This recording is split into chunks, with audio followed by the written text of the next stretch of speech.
My girlfriend cheated on me after she appeared naked in an underwear commercial. So here I am, writing this post with shaky hands and a mind full of chaos. My name's Mark. Well, it's not, but let's roll with it, and I've been married to Jenna for 5 years. We were that couple everyone thought would go the distance. You know, the classic college sweethearts story?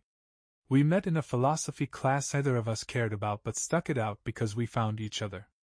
By the end of our senior year, we were already planning a future together. Back then, we were both broke, living off instant noodles and the hope that we'd land our dream jobs someday. She wanted to get into advertising, and I wanted to become a teacher.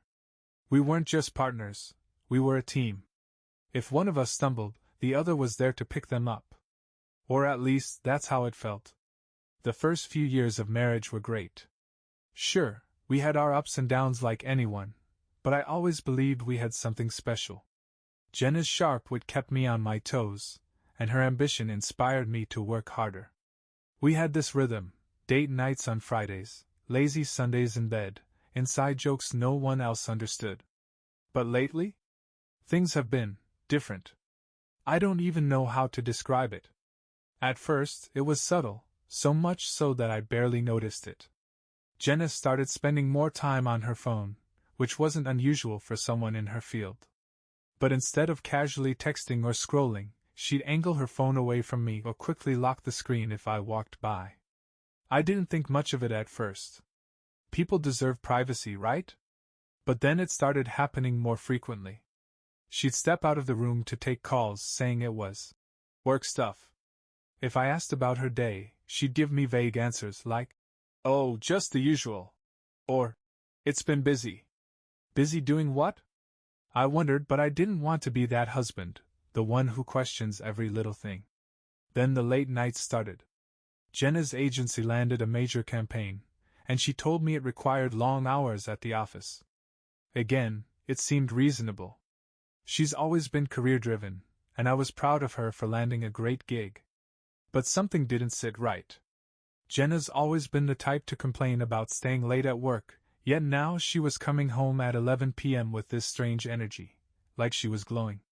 "Wow, you look like you've had a good day," I said one night, trying to be supportive. She just smiled and said, "Yeah, it was productive." Then she kissed me on the cheek and went straight to the shower. Normally, we'd talk about her projects. She loved sharing details about her creative ideas. But now, she'd brush me off or change the subject. Our connection, the one that made us feel like a team, was slipping away. It was like Jenna had built this wall between us, and no matter how hard I tried, I couldn't get through to her. But the thing is, I didn't want to jump to conclusions. Maybe she was just stressed.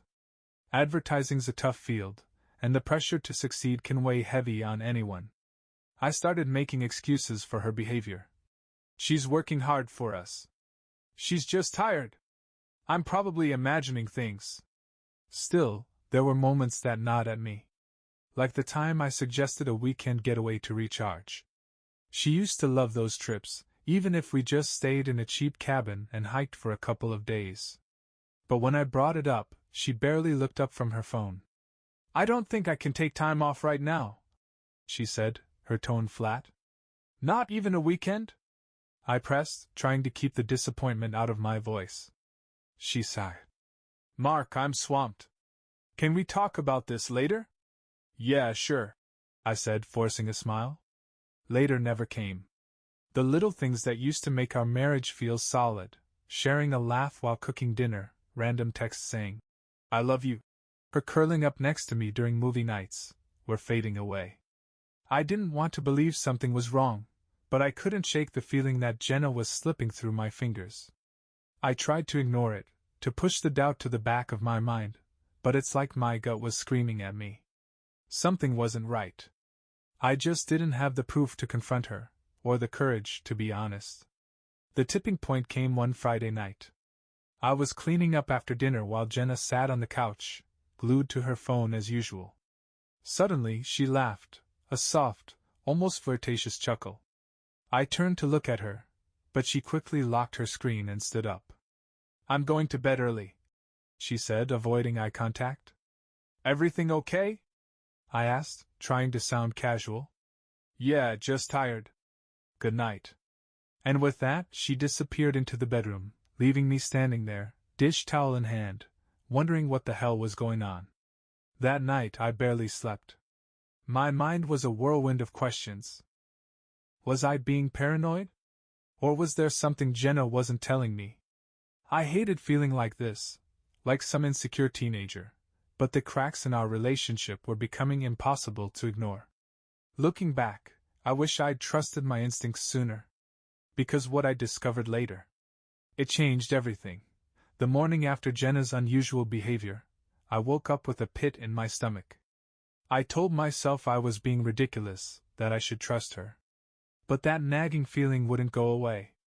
I tried to shake it off. I went about my usual Saturday routine, mowing the lawn, grabbing coffee, and planning to watch the game later. Jenna was still busy, with work, tucked away in our office with the door shut. She said she needed quiet to focus, but I hadn't heard her typing or clicking away on the keyboard. What I did hear were occasional bursts of laughter and the muffled sound of her voice. I didn't want to be the guy who spies on his wife, but my gut told me something wasn't right. So, I made a plan. Later that day, while Jenna was out running errands, I grabbed her laptop. It wasn't unusual for me to borrow it. We shared devices all the time, but this time, I wasn't looking for recipes or her Netflix account. I opened her email, heart pounding. It was mostly work stuff, and for a brief moment, I felt like an idiot. But then I saw it, a string of messages between Jenna and someone named Liam. My stomach dropped. At first, the emails seemed innocent enough, discussions about marketing campaigns and branding strategies. But as I scrolled further, I noticed something odd. The tone shifted. Words like, "Excited to see you again," and "Last night was amazing," started appearing. My blood ran cold when I came across a message that said, "Can't stop thinking about you in that dress. Let's do dinner again soon, my treat. Same place?" I clicked on the sent folder, desperate to find out more. And there it was, an email Jenna had written just a few days ago. "Liam, I can't wait to see you again. Work feels so much more bearable with you around. Let's meet after the shoot this week. I'll wear that red dress you liked, winky face." The red dress. The one she wore on our anniversary last year. I slammed the laptop shut, my hands trembling. My brain felt like it was on fire, a mix of disbelief and rage coursing through me. Liam. Who the hell was Liam? I spent the next hour pacing the house, replaying every interaction I'd had with Jenna over the past few weeks. The late nights. The secretive phone calls. The way she suddenly seemed so distant from me but full of energy when she came home. It all made sense now. She was cheating. I wanted to confront her right away, but something held me back. If I came at her without solid proof, she might deny it, twist the narrative, or worse, find a way to cover her tracks. So, I decided to wait. I'd gather more evidence, make sure I wasn't jumping to conclusions. Later that evening, I tried to act normal. Jenna came home with her usual smile, kissed me on the cheek, and asked how my day was. The nerve of her, acting like everything was fine while carrying on behind my back.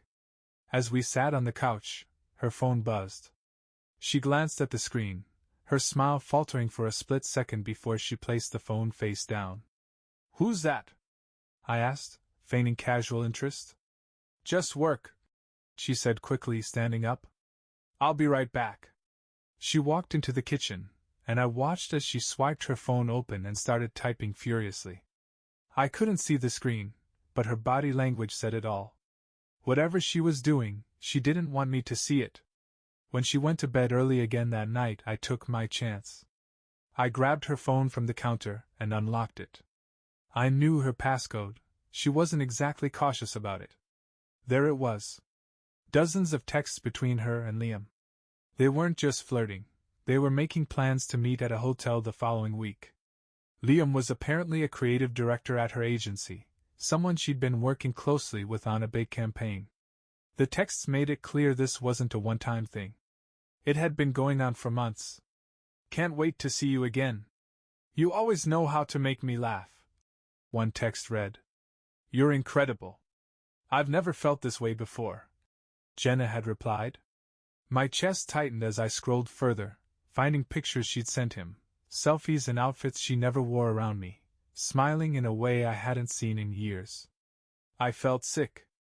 My legs felt like jelly as I stumbled to the couch, clutching her phone. The woman I'd built my life with, the one I thought I knew better than anyone, was living a double life. And I'd been too blind to see it. I wanted to wake her up and demand an explanation, to scream and shout and let out all the anger building inside me. But instead, I put the phone back and sat there in silence, staring at the wall until the sun came up. What the hell was I supposed to do now? The next morning, I sat at the kitchen table, staring into my coffee like it held the answers to the universe. Jenna walked in, still in her pajamas, her hair pulled into a messy bun. She gave me that casual smile, the one that used to make my heart flutter. Now it just made me angry. Morning, she said, grabbing a mug from the cupboard. Morning, I replied, my voice colder than I intended. She noticed. Everything okay? I paused, my heart pounding in my chest. Part of me wanted to keep playing it cool, to wait until I had more proof, but the other part of me, the part that had spent all night seething, couldn't hold it in any longer. No, I said, setting my mug down with a little too much force. Everything's not okay. She froze, her hand hovering over the coffee pot. What do you mean? I stood up, towering over her, and for the first time in our marriage, I felt like I didn't recognize the person in front of me. You tell me, Jenna. What's going on? Who's Liam? Her face went pale. I saw it immediately. She wasn't confused. She wasn't offended. She was scared. What are you talking about? She said, her voice shaking slightly. You know exactly what I'm talking about, I said, my voice rising. I saw the texts, Jenna.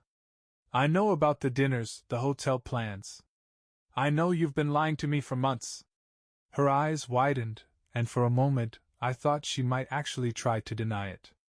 Instead, she folded her arms defensively and said, You went through my phone? That's what you're worried about. I shot back, my voice dripping with disbelief. Not the fact that you're cheating on me, but the fact that I looked at your texts. Are you serious right now? She flinched, and her expression shifted, fear giving way to anger. I can't believe you would invade my privacy like that. That's a complete betrayal of trust, Mark. I laughed, but it wasn't a happy laugh. It was the kind of laugh you let out when you can't believe how far someone's willing to go to twist the situation. I betrayed your trust?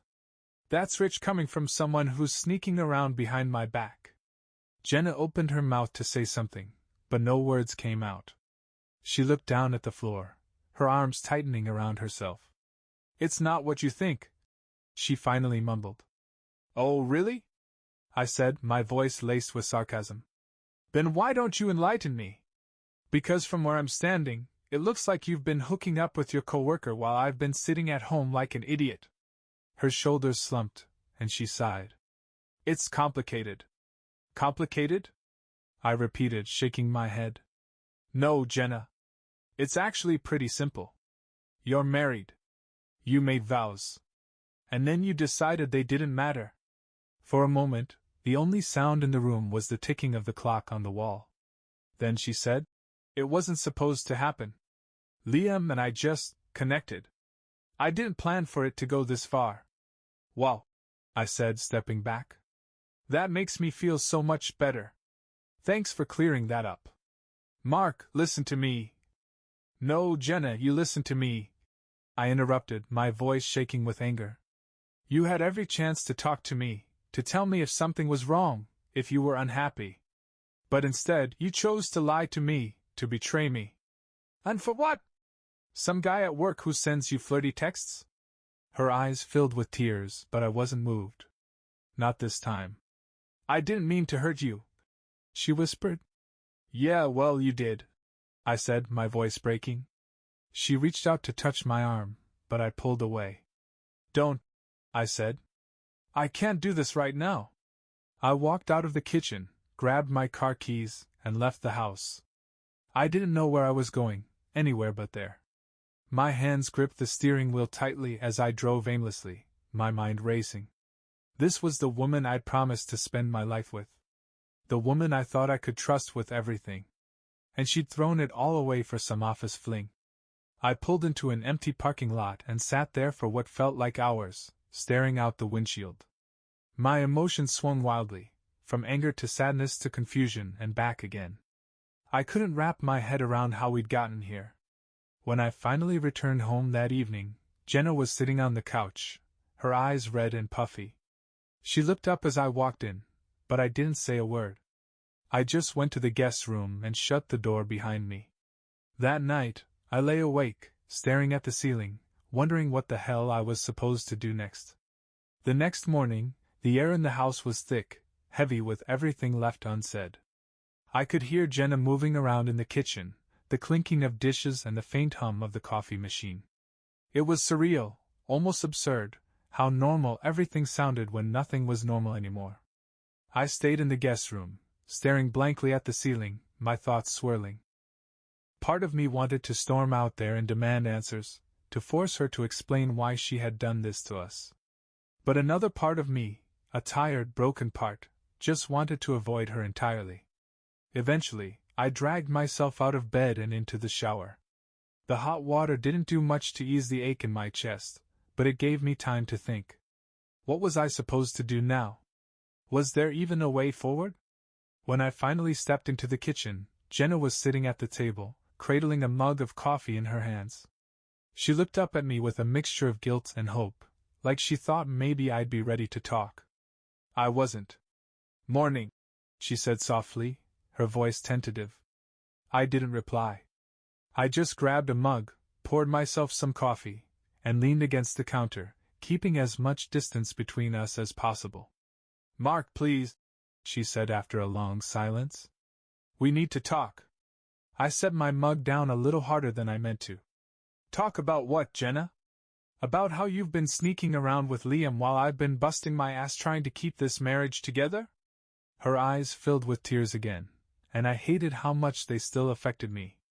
"I know I hurt you," she said, her voice shaking. "And I hate myself for it. But I want to fix this. I want to fix us." I let out a bitter laugh. "Fix us? You think this is something you can just patch up with a few apologies? Jenna, you've been lying to me for months. Do you have any idea how much that's destroyed my trust in you? In us?" "I know," she said quickly. "I know it's going to take time, but I'm willing to do whatever it takes. Therapy, counseling, whatever you need." I stared at her, trying to gauge if she was being sincere or just saying what she thought I wanted to hear. The problem was, I didn't know anymore. I didn't know if I could believe a single word that came out of her mouth. "Do you even love me?" I asked, my voice cracking despite my best effort to stay composed. Her eyes widened, and she shook her head furiously. "Of course I love you. I've always loved you, Mark. What happened with Liam, it wasn't about not loving you. I just—" She stopped herself, biting her lip like she was afraid to say the wrong thing. "You just what?" I pressed, my anger flaring again. "You just needed some excitement? Some attention? What, Jenna? Because I need to know why the hell you thought this was okay."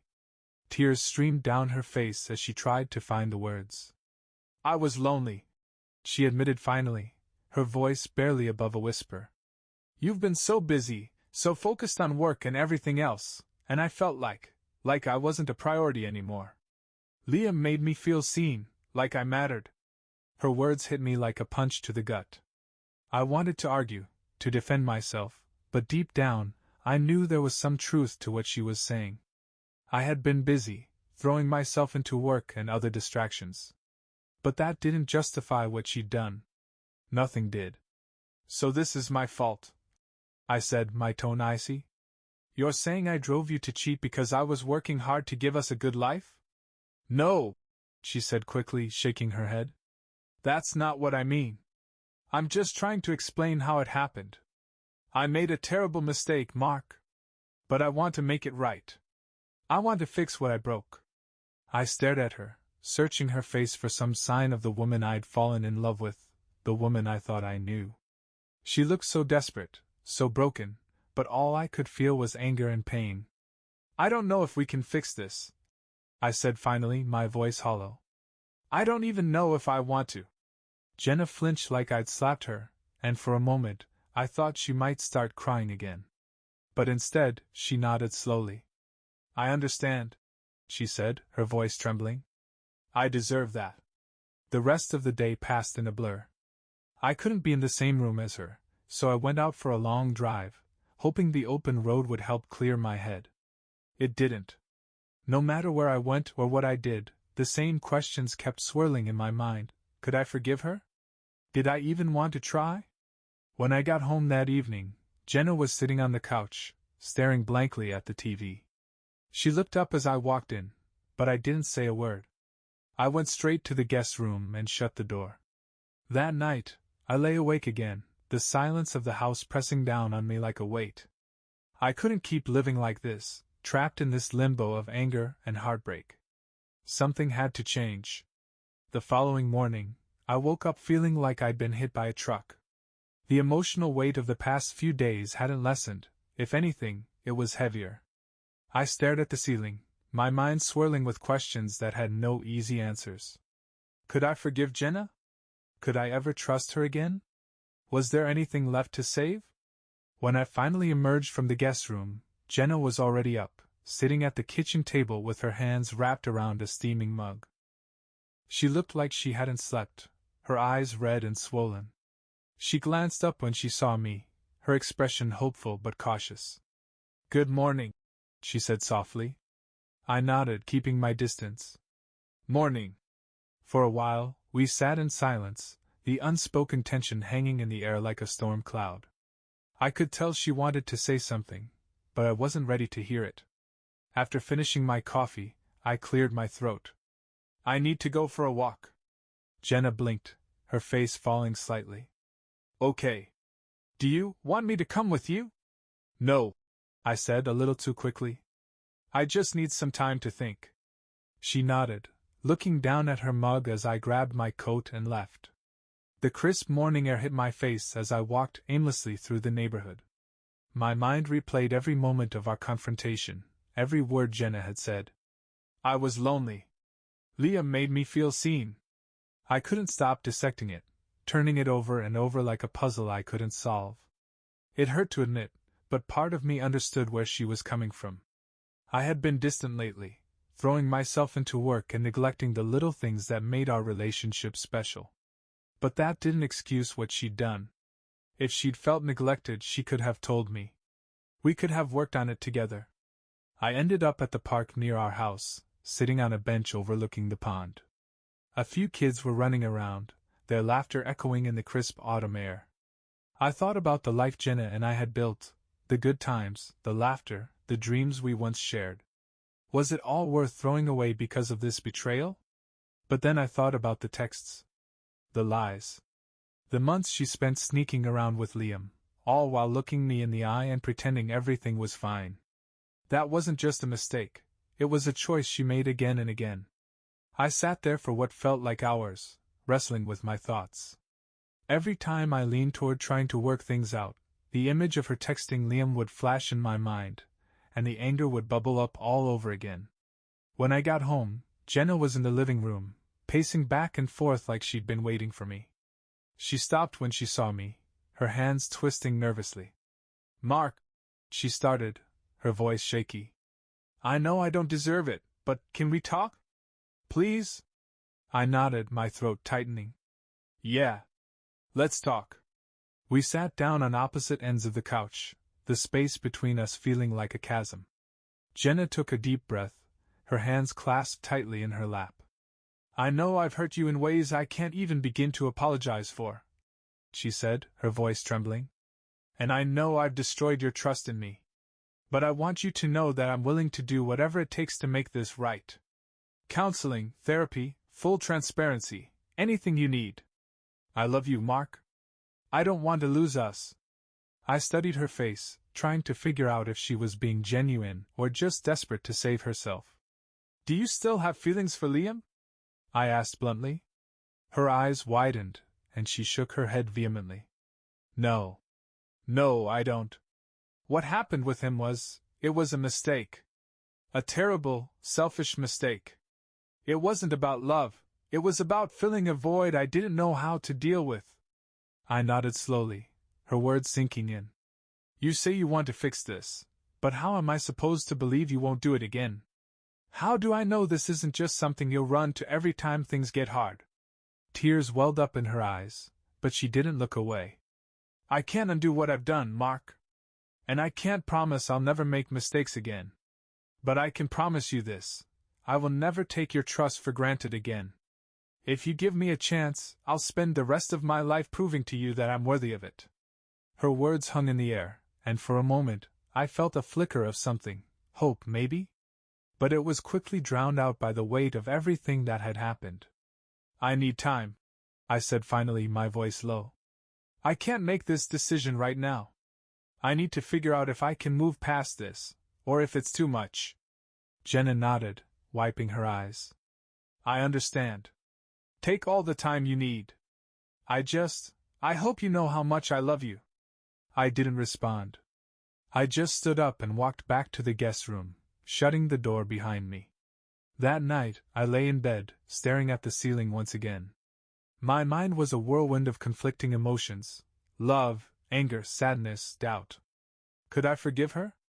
Could I rebuild the trust she'd shattered? Or was it time to walk away and start over? I didn't have the answers yet, but one thing was certain: the road ahead wasn't going to be easy, no matter which path I chose. For the next few days, the house became a strange, heavy limbo. Jenna and I avoided each other as much as possible. When we crossed paths, it was awkward and stilted, like we were strangers sharing the same space. She would glance at me occasionally, like she was waiting for me to say something, but I couldn't bring myself to speak. I spent most of my time outside, sitting on the back porch or going for long walks, trying to untangle the mess of emotions inside me. On the one hand, there was the anger, the betrayal, the lies, the knowledge that she had shared parts of herself with someone else. On the other hand, there was the grief, the thought of losing the life we'd built together, the good times we'd shared, and the love I still couldn't quite turn off, no matter how much I wanted to. My friends were divided. "You need to get out of there, man," my buddy Ryan said over a beer one night. "Once a cheater, always a cheater. You'll never be able to trust her again." But then there was Emily, my co-worker, who'd been through something similar with her husband. "People make mistakes, Mark," she said. "If she's genuinely remorseful and willing to do the work, maybe it's worth giving her a chance. It's not about what she did, it's about what she's willing to do now." I could feel the weight of their words, but neither perspective felt entirely right. This wasn't just a question of staying or leaving. It was about figuring out what I needed to move forward, whatever that looked like. One evening, as I sat on the porch staring at the sunset, Jenna came out and sat down next to me. She didn't say anything at first, just sat there quietly, her hands clasped in her lap. After a long silence, she finally spoke. "Mark, I know I'm the last person you want to hear from right now, but I just need to say this." I turned to look at her, my expression guarded. "I know I've hurt you in ways I can't take back," she said, her voice trembling. "And I know you might not be able to forgive me. But I need you to know that I'll do anything, to make this right. Not just for you, but for us. For what we had, for what we still could have." I looked away, staring at the horizon. "It's not that simple, Jenna. You broke something in me, in us. Even if I wanted to fix it, I don't know if I can." She nodded, tears streaming down her face. "I know. And I don't blame you for feeling that way. But I love you, Mark. I've always loved you. And if there's even a tiny part of you that still loves me, I want to fight for that." Her words hit me harder than I expected. I wanted to stay angry, to hold on to the rage that had kept me going for the past few days. But beneath it all, there was still a part of me that loved her, a part of me that wanted to believe we could somehow get through this. "Jenna," I said slowly, my voice thick with emotion. Love isn't enough. Not anymore. I need more than just words. If I'm going to even consider trying to fix this, I need to see action. I need to know you're willing to do the hard work to rebuild what you've destroyed. I will, she said immediately. I'll go to therapy, I'll quit my job if that's what it takes, whatever you need. Just please don't give up on us. I didn't respond right away. The truth was, I didn't know what I needed yet. All I knew was that I wasn't ready to make a final decision. I'll think about it, I said finally, standing up and heading back into the house. That night, I lay awake, staring at the ceiling again. The weight of the decision in front of me felt crushing. If I chose to stay, it would mean months, maybe years, of hard work, pain, and uncertainty. But if I chose to leave, it would mean starting over, walking away from the life we built together, and everything we'd shared. Neither option felt right. But one thing was clear, I couldn't stay in limbo forever. The next morning, I made a decision, not about our future, but about what I needed to do next. Jenna, I said, catching her in the kitchen, I want to go to therapy. For me. I need to figure out what I want and how to move forward, with or without you. She looked at me, a flicker of hope in her eyes. Of course, she said. Anything you need. It wasn't much, but it was a step. And for the first time in days, I felt like I could finally start to breathe again. The first therapy session felt like stepping into a boxing ring, except instead of fighting someone else, I was fighting myself. I didn't know what to expect, but I knew I had to try. The counselor, Dr. Patel, was a calm, soft-spoken woman who made it clear from the start that this was about me, not Jenna or the marriage. We'll focus on your emotions, your needs, she said during the first session. This is your space to process everything that's happened. Are you ready for that? I wasn't sure if I was ready, but I nodded anyway. The first few sessions were tough. Talking about the betrayal forced me to relive it in vivid detail. I found myself ranting about Jenna, about Liam, about how blind I'd been to the warning signs. I keep asking myself how I missed it, I said during one session. Was I really that clueless? Or was I just too trusting? Dr. Patel leaned forward, her expression empathetic. It's not uncommon to miss the signs when you trust someone deeply. Betrayal often blindsides us because we don't expect it from the people we love most. Her words stuck with me. It wasn't my fault Jenna had cheated, but that didn't make it hurt any less. Jenna was true to her word, she started seeing a therapist as well. She gave me updates occasionally, but I didn't ask for details. I wasn't ready to hear about her journey when I was barely managing my own. One evening, she approached me hesitantly, holding a notebook in her hands. I've been writing things down, she said. Thoughts, apologies, things I never got to say. I don't want to push you, but if you ever want to read it, it's here. I stared at the notebook for a long moment before nodding. Thanks, I said, my voice neutral. She placed it on the coffee table and walked away, leaving me alone with the weight of her words. My own therapy was slowly helping me untangle the mess of emotions. One week, Dr. Patel asked me a question that stopped me in my tracks. What does forgiveness mean to you? She asked. I frowned, leaning back in the chair. I don't know, I admitted. I guess it means letting go of the anger. But I don't think I can do that. Not yet. That's okay, she said. Forgiveness doesn't have to happen on anyone else's timeline. But I want you to consider this. Forgiveness isn't about condoning what happened or pretending it didn't hurt. It's about freeing yourself from the control that pain has over you. Her words lingered in my mind long after the session ended. Jenna and I started having more conversations, awkward, uncomfortable conversations that often left us both in tears. She apologized again and again, but I made it clear that apologies weren't enough. I need to see actions, Jenna, I told her one night. I need to know you're willing to do the work, even if it's hard. She nodded, her eyes red from crying. I am, Mark. I'll do whatever it takes. For the first time, I started to believe her. A few weeks later, I finally picked up the notebook she'd left on the coffee table. The pages were filled with messy handwriting, her thoughts spilling out in a way that felt raw and honest. I know I don't deserve your forgiveness, one entry read. I know I've shattered your trust, and I hate myself for it. But I love you, Mark. I love you more than I can put into words, and I'll spend the rest of my life proving that if you'll let me. I closed the notebook, my chest tight. It didn't erase the pain or make everything better, but it was a start. We started going to couples therapy a month later. Those sessions were even harder than the individual ones. Every conversation felt like ripping open old wounds, but it also felt like cleaning them out, letting them finally heal. There were setbacks, of course. Some days the anger would flare up again, and I'd feel like we were back at square one.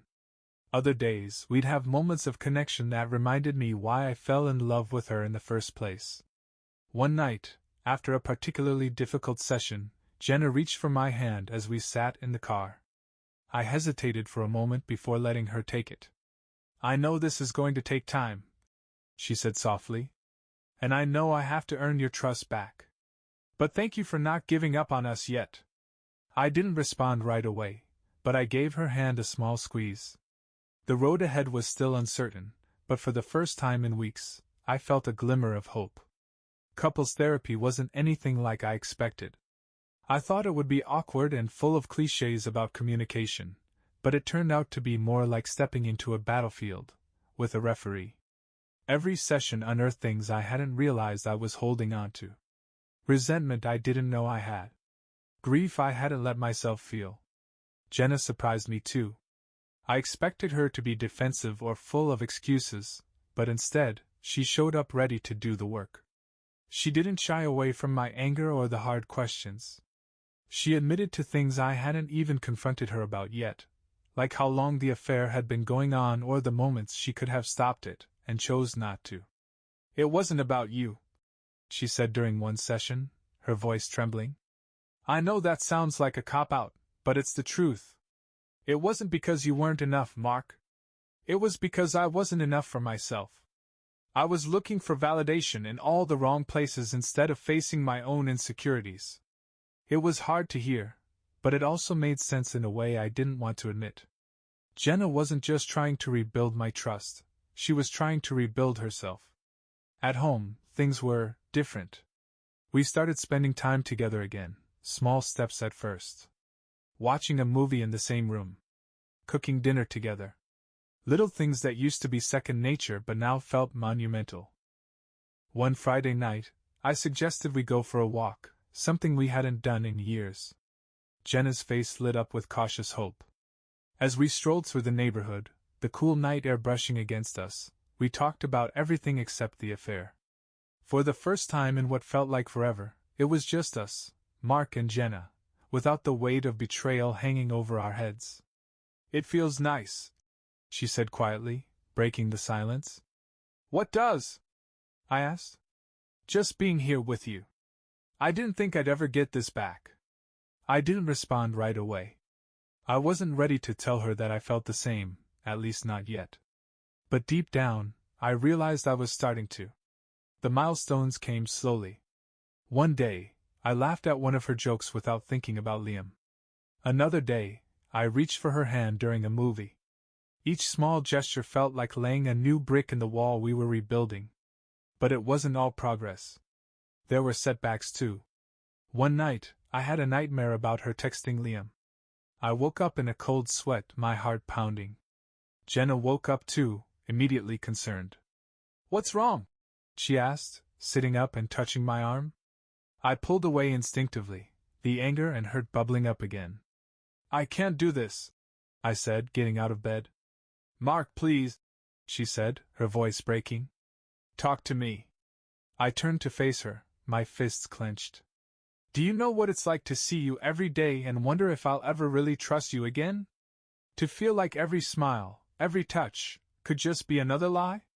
Tears streamed down her face, but she didn't try to defend herself. I know I did this to us, she said softly. And I know it's going to take time. But I'm here, Mark. I'm not going anywhere. I left the room, sleeping on the couch that night. But her words stayed with me. Over time, the setbacks became less frequent. I started to see Jenna's efforts not as an attempt to fix what she broke, but as a genuine commitment to change. She wasn't just doing this for me, she was doing it for herself too. She cut off all contact with Liam immediately after the affair came to light. She transferred to a different department at work to avoid him entirely. She showed me her phone, her emails, even her therapy notes, without me ever asking. One night, as we sat together in the living room, she handed me a letter. "I wrote this for you," she said, her voice barely above a whisper. "I've been waiting for the right time to give it to you." I unfolded the paper, my hands trembling slightly. "Dear Mark, there are no words that can truly capture how sorry I am for what I've done. I know I broke your heart, your trust, and our life together. I don't expect you to forgive me, but I want you to know that I'm not giving up on us. I've learned more about myself in the past few months than I ever wanted to. I've faced parts of myself that I used to hide from. And in doing so, I've realized that what I've always wanted, what I still want, is the life we were building together. You have every right to hate me, to leave me, to never trust me again. But if there's even the smallest chance that we can heal together, I'll spend the rest of my life fighting for it. I love you, Mark. I always have, and I always will. Jenna." I set the letter down, my chest tight. It didn't erase the pain or make everything okay, but it was another step forward. We're still rebuilding. Some days are easier than others, but for the first time in a long time, I feel like there's a future worth fighting for. Rebuilding trust is like walking a tightrope. One misstep, and you're back to square one. That's what every day felt like, a careful balancing act between moving forward and holding on to the fear that it could all fall apart again. For weeks, things had been going well. Jenna and I were talking more, laughing more. The silence that once filled the house was slowly being replaced with the hum of normalcy. But the thing about betrayal is that it leaves scars, and sometimes, those scars itch in ways you can't ignore. The test came one Friday afternoon. Jenna was at work, and I was home grading papers when my phone buzzed. It was a text from Ryan, my closest friend, and his message sent my heart into overdrive. "Hey man. Just saw Jenna's car at the bistro. Thought she was working late." My first instinct was panic. That restaurant had been our spot, a place we went for anniversaries or to celebrate big moments. What was she doing there? And more importantly, who was she with? I tried to talk myself down. "Maybe it's a work lunch," I muttered, pacing the kitchen. But my mind wouldn't stop racing. What if she was meeting him? What if everything we'd been working toward was a lie? Before I knew it, I was in my car, driving toward the bistro. When I got there, I parked across the street and scanned the outdoor seating area. Sure enough, there she was, sitting at a table near the window. My chest tightened as I spotted a man sitting across from her. He was leaning in, talking animatedly, and she was smiling. For a split second, I thought about storming in, demanding answers right then and there. But something stopped me. Maybe it was fear, or maybe it was exhaustion. Instead, I pulled out my phone and snapped a picture of them together, my hand shaking as I sent it to her with a simple message. "What's this?" I watched from the car as she pulled out her phone, her expression changing immediately. She glanced around, her eyes darting toward the street until she spotted my car. Her face paled, and she quickly excused herself from the table. I barely had time to register what was happening before my phone buzzed with her reply. "Mark, I can explain. Please don't jump to conclusions." When Jenna got home later that evening, the tension in the air was suffocating. I was sitting in the living room, the photo still open on my phone.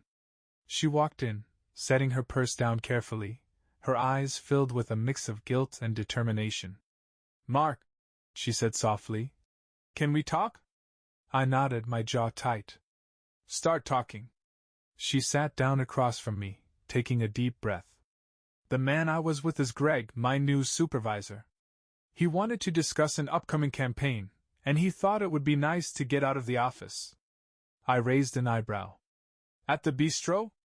That's not exactly a neutral spot for a meeting. I know, she admitted, her voice trembling. That's why I didn't tell you.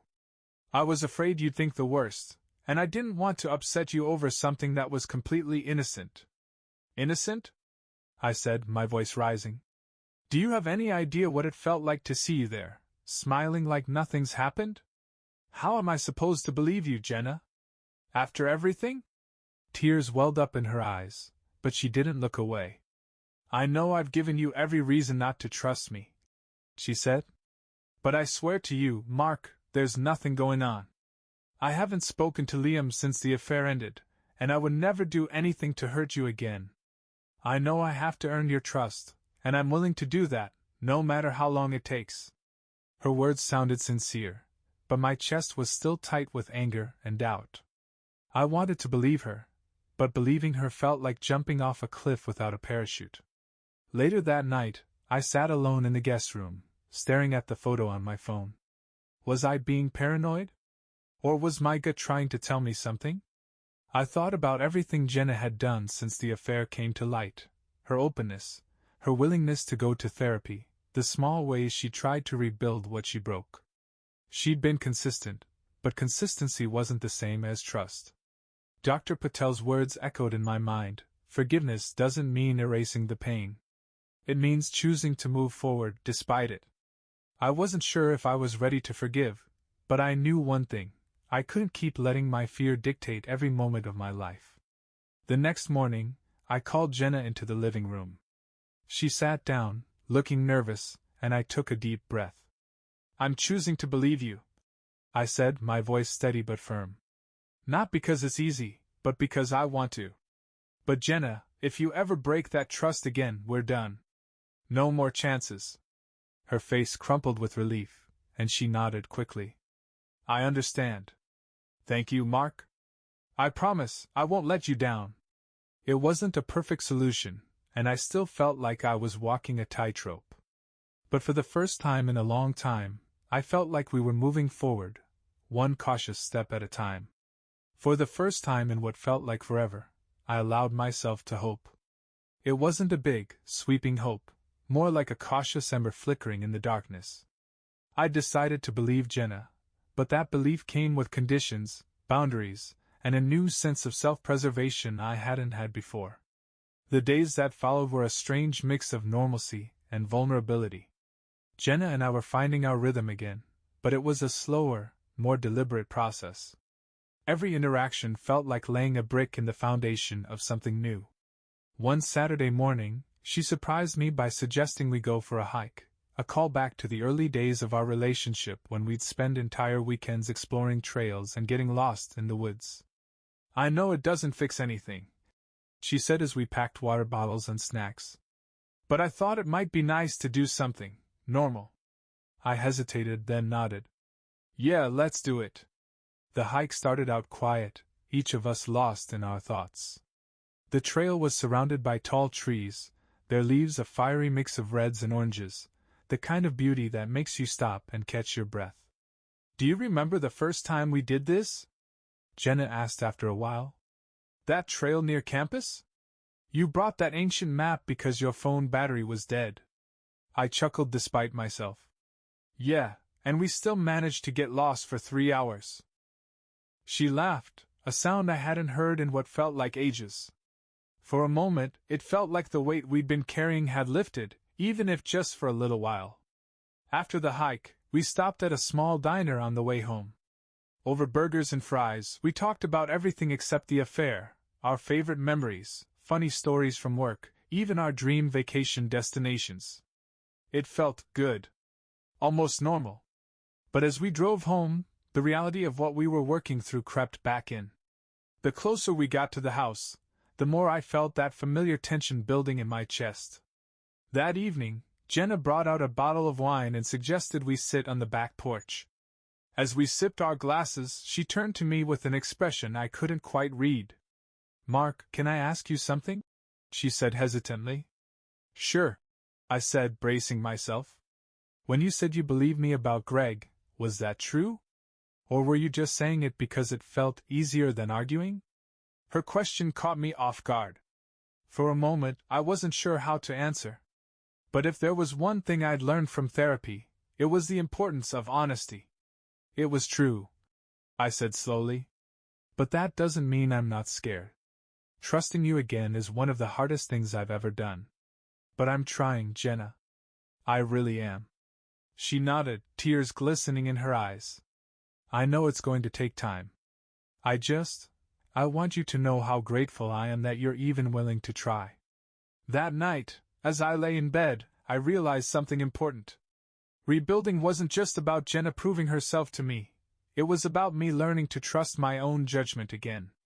I'd spent so much time second-guessing myself, doubting my instincts, that I'd forgotten what it felt like to believe in my own decisions. The following week, we had another couples therapy session. Our therapist, Sarah, asked us to share what we each wanted out of this process. I want to feel safe again, I said, my voice steady. I want to trust her, but I also want to trust myself. I don't want to keep looking over my shoulder, waiting for the other shoe to drop. Jenna nodded, her hands clasped tightly in her lap. I want to prove to him that I'm worthy of his trust. I want him to see that I'm committed to making this work, no matter how long it takes. Sarah smiled softly. It sounds like you're both on the same page, even if it doesn't feel that way all the time. The key is going to be patience, not just with each other, but with yourselves. The weeks turned into months, and slowly, the cracks in our relationship began to heal. There were still moments of doubt, moments where the pain resurfaced, but they were becoming less frequent. One evening, as we sat on the couch watching a movie, Jenna leaned her head on my shoulder. It was such a simple gesture, but it felt monumental. For the first time, I didn't flinch or pull away. You okay? She asked softly, looking up at me. I nodded, giving her a small smile. Yeah. I think I'm getting there. The road ahead was still long, and I knew there would be challenges along the way. But for the first time in a long time, I felt like we were on the right path, together. The weeks following our hike were some of the most hopeful I'd experienced since discovering Jenna's affair. We were settling into a new rhythm, one built on cautious optimism and a mutual commitment to healing. But as anyone who's been through something like this knows, healing isn't linear. Just when you think you're making progress, something can throw you off course. One afternoon, Jenna approached me with a tentative smile. Mark, there's something I want to share with you, she said, holding out a brochure. I took it from her and glanced at the cover. It was for a weekend couples retreat focused on rebuilding trust and communication. I've been researching ways we can continue to strengthen our relationship, she explained. I thought this might be a good opportunity for us. I looked at the brochure, then back at her. The idea of spending a weekend delving deep into our issues was both daunting and appealing. You're sure about this? I asked. She nodded. I am. But only if you're comfortable with it. I thought for a moment before agreeing. Okay, let's do it. The retreat was held at a serene lodge nestled in the mountains, surrounded by towering trees and the calming sound of a nearby river. From the moment we arrived, there was a sense of peace that neither of us had felt in a long time. The program was intensive. We participated in workshops, trust-building exercises, and one-on-one counseling sessions. One of the most impactful activities was a forgiveness circle, where each person shared their deepest fears and regrets. When it was my turn, I took a deep breath. I've been holding on to a lot of anger, I admitted. Not just at Jenna, but at myself. I felt like I failed, like I should have seen the signs or prevented this somehow. But I'm realizing that blaming myself isn't helping either of us move forward. Jenna squeezed my hand, tears in her eyes. I want you to know that none of this was your fault, she said softly. I've carried so much guilt, not just for what I did, but for how it made you question yourself. I'm committed to making things right, but I also want you to find peace. The facilitator encouraged us to face each other and express what we needed to move forward. Jenna, I began, my voice steady. I forgive you. It doesn't mean the pain is gone, but I'm choosing to let go of the anger that's been holding me back. I want us to build something new, something stronger. She nodded, her eyes brimming with hope. Thank you, Mark. I promise to continue earning your trust every day. Returning home from the retreat, there was a noticeable shift between us. The air felt lighter, conversations flowed more easily, and laughter began to fill the house again.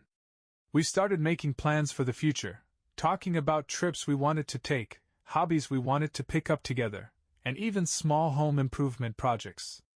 One evening, as we painted the spare bedroom, a project we'd been putting off for years, Jenna turned to me with a thoughtful expression. You know, she said, dipping her brush into the paint, I was thinking about what the counselor said about new beginnings. Yeah? I prompted. What if we renewed our vows? She suggested. Not a big ceremony, just something intimate to reaffirm our commitment to each other. I paused, considering the idea. It was a significant step, symbolizing not just forgiveness but a willingness to fully embrace our future together. I like that, I replied with a smile. I think it could be really meaningful. We set a date for a small ceremony in our backyard, inviting only our closest friends and family. The weeks leading up to it were filled with a flurry of activity, picking out new rings, writing our vows, and transforming the backyard into a cozy, romantic space with string lights and flowers. On the day of the ceremony, as Jenna walked toward me wearing a simple white dress, I felt a surge of emotions. Gratitude, love, hope, all mingling together.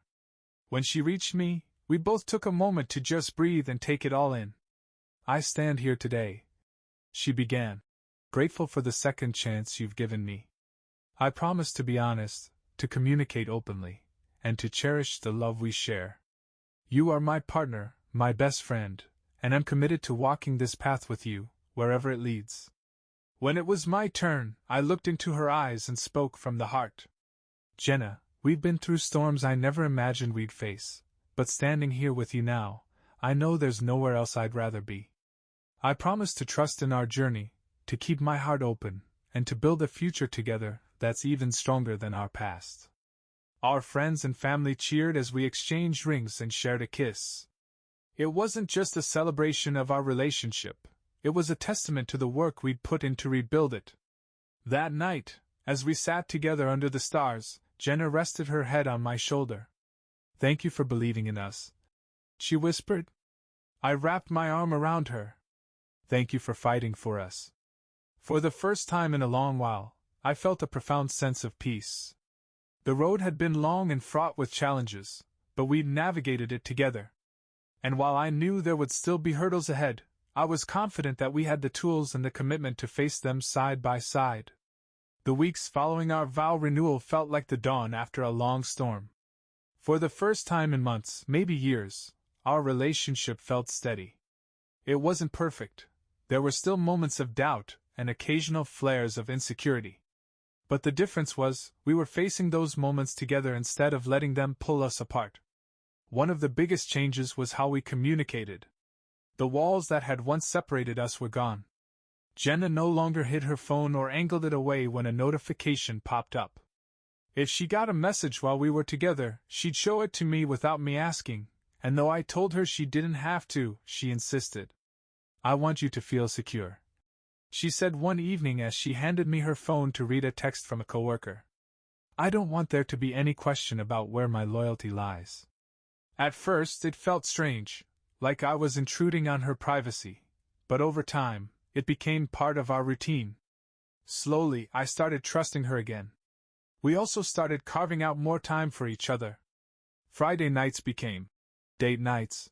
No exceptions. Whether it was dinner at a new restaurant, a movie night at home, or just a walk around the neighborhood, we made sure to connect without distractions. One Friday, as we sat at our favorite sushi spot, Jenna reached across the table and took my hand. I never realized how much we took moments like this for granted, she said, her eyes brimming with emotion. Thank you for giving us another chance. I squeezed her hand, feeling a warmth that had been absent for so long. Thank you for making it worth it. Therapy continued to play a big role in our healing. Our couples sessions became less about the past and more about building a future. We talked about what we wanted our relationship to look like, the habits we wanted to keep, and the ones we needed to leave behind. One session focused on shared goals. Think about what excites you, Sarah, our therapist, said. What do you want to build together that's uniquely yours? Jenna and I exchanged a glance.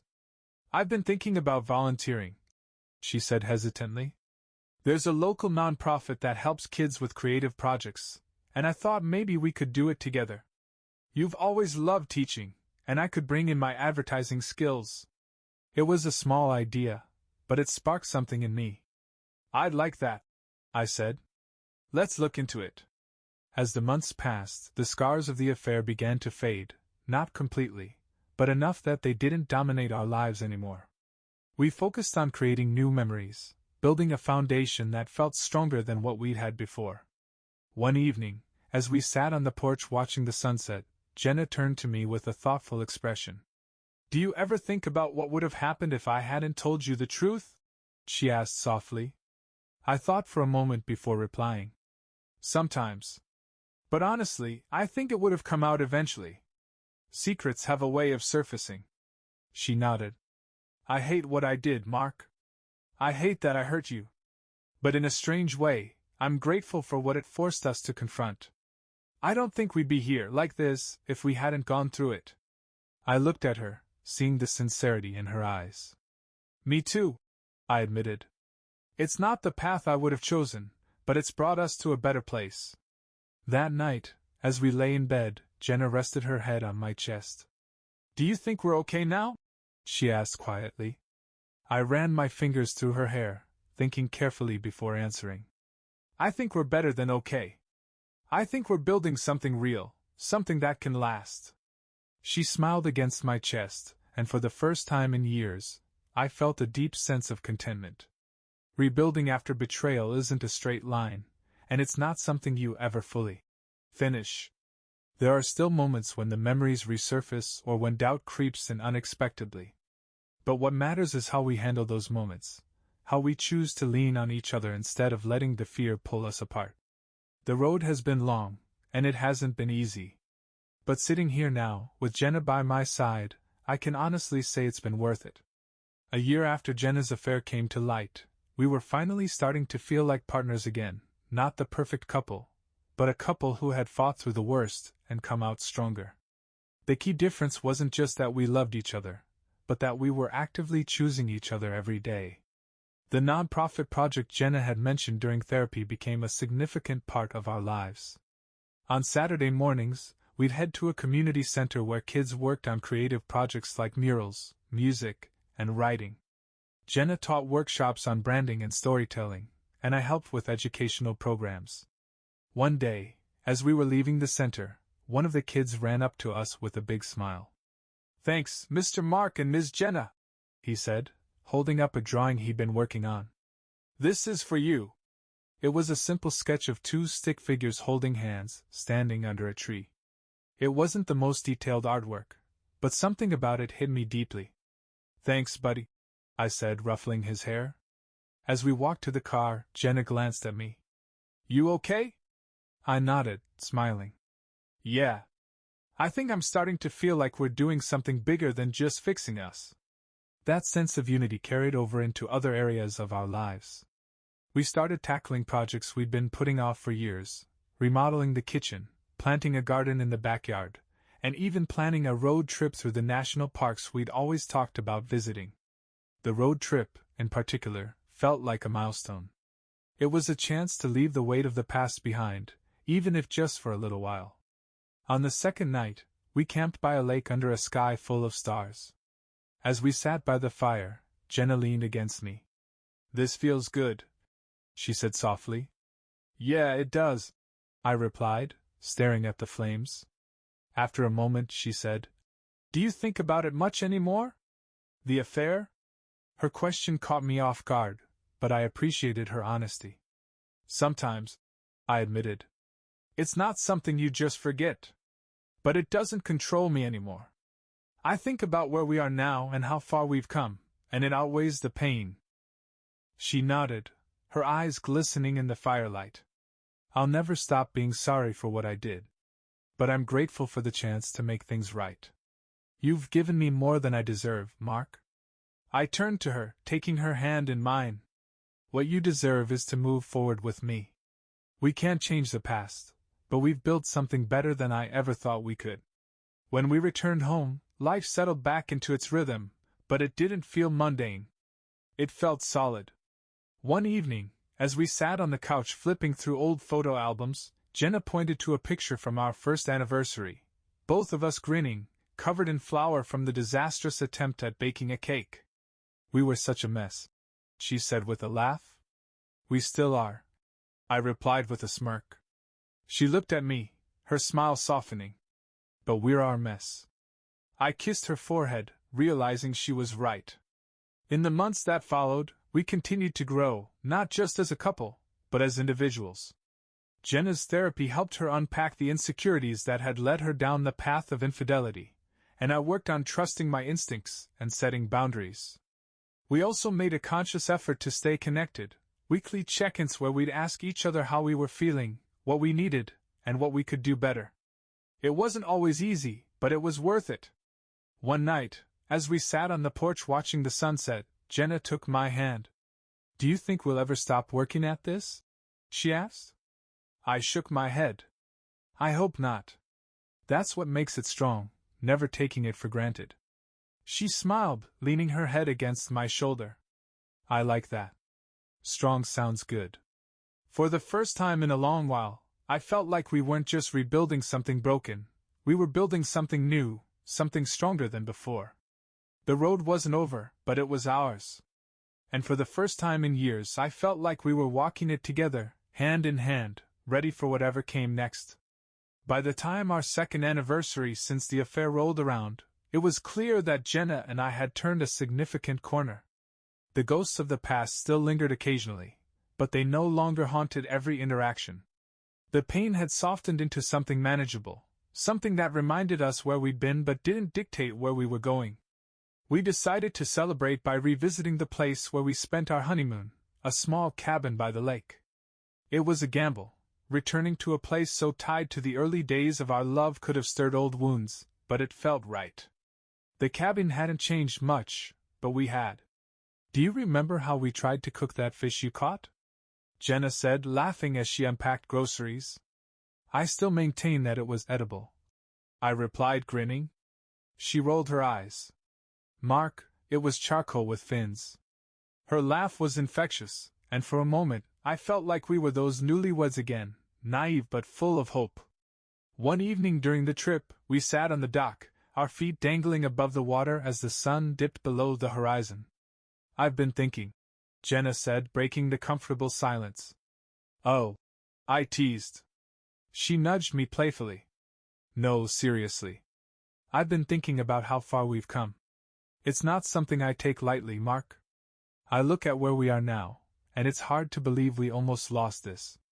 I nodded, staring out at the shimmering water. Me too.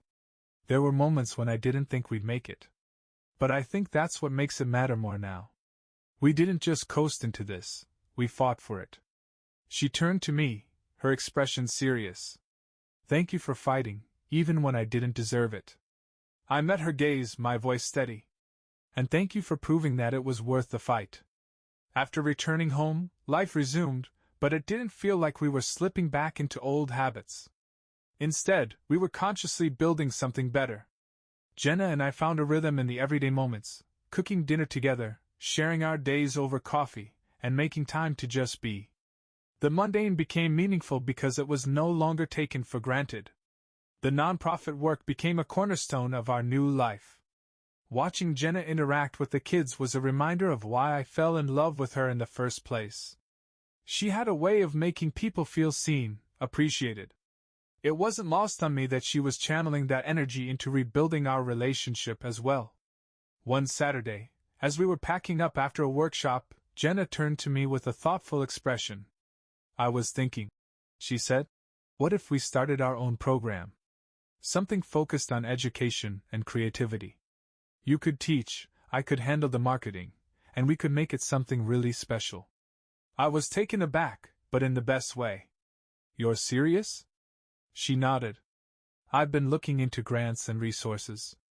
I think we could really make it happen. The idea sparked something in me. It wasn't just a project, it was a way to pour ourselves into something meaningful, a way to give back and move forward at the same time. Let's do it, I said, smiling. Over the next few months, we worked tirelessly to bring the idea to life. Late nights, brainstorming sessions, and a lot of trial and error became the norm. But instead of feeling stressed, I felt energized. It was the kind of work that reminded me what we were capable of, together. The day we launched the program was one of the proudest moments of my life. Standing in front of a group of eager kids and their families, Jenna and I looked at each other with a shared sense of accomplishment. We did it, she whispered, her hand squeezing mine. We did, I replied, smiling. As the months rolled on, our lives became a testament to what rebuilding truly means. It wasn't about erasing the past or pretending it hadn't happened. It was about acknowledging it, learning from it, and using it as a foundation for something stronger. One evening, as we sat on the porch watching the sunset, a ritual we'd come to cherish, Jenna turned to me with a soft smile. Do you ever think about the future? She asked. All the time, I said. But it doesn't scare me like it used to. I think we're ready for whatever's next. She nodded, her eyes glistening. Me too. Our story isn't a perfect one, and it never will be. But that's the beauty of it, it's real. It's messy and complicated and filled with moments of pain and joy. And through it all, we've chosen each other. Because in the end, love isn't about avoiding the storms. It's about weathering them together. 2 years after Jenna's affair came to light, our lives were almost unrecognizable, but in the best way. What had started as a desperate effort to salvage a broken marriage had grown into something neither of us could have imagined, a relationship that wasn't just surviving but thriving. The nonprofit program we'd started became a central part of our lives. It wasn't just about the kids we were helping, it was about what the work meant for us. Each event, each milestone, was a reminder of what we could accomplish together when we were aligned. One evening, after a particularly successful event, Jenna and I sat in our living room with glasses of wine, reflecting on everything we'd built. You know, she said, swirling her glass, sometimes I look at where we are now, and I can't believe how far we've come. I nodded, leaning back against the couch. It feels like a lifetime ago, doesn't it? It does, she said, her voice soft. And I'm so grateful. Not just for this, but for you, for your patience, your strength. I know it wasn't easy to give me another chance. I turned to her, meeting her gaze. It wasn't easy, I admitted. But it was worth it. You've proven that. We've proven that. Her eyes filled with tears, but this time, they weren't tears of guilt or sorrow. They were tears of gratitude, of love. We'd grown in ways I hadn't expected. Jenna's therapy sessions had helped her confront the insecurities and patterns that had contributed to her mistakes. She'd learned to communicate better, to express her needs and emotions without fear. And I'd grown too. My own therapy had helped me regain my confidence, my sense of self. I wasn't just the husband who was betrayed anymore. I was Mark, stronger, wiser, and more grounded than I'd been in years. One weekend, while cleaning out the garage, we stumbled across an old box of letters we'd written to each other during our dating years. Jenna pulled out one of hers, reading it aloud with a laugh. Mark, I can't believe you actually ate that entire pizza by yourself last night. You're insane, but I kind of love it. She grinned, shaking her head. I was so dramatic back then. I smirked. You're not exactly subtle now either.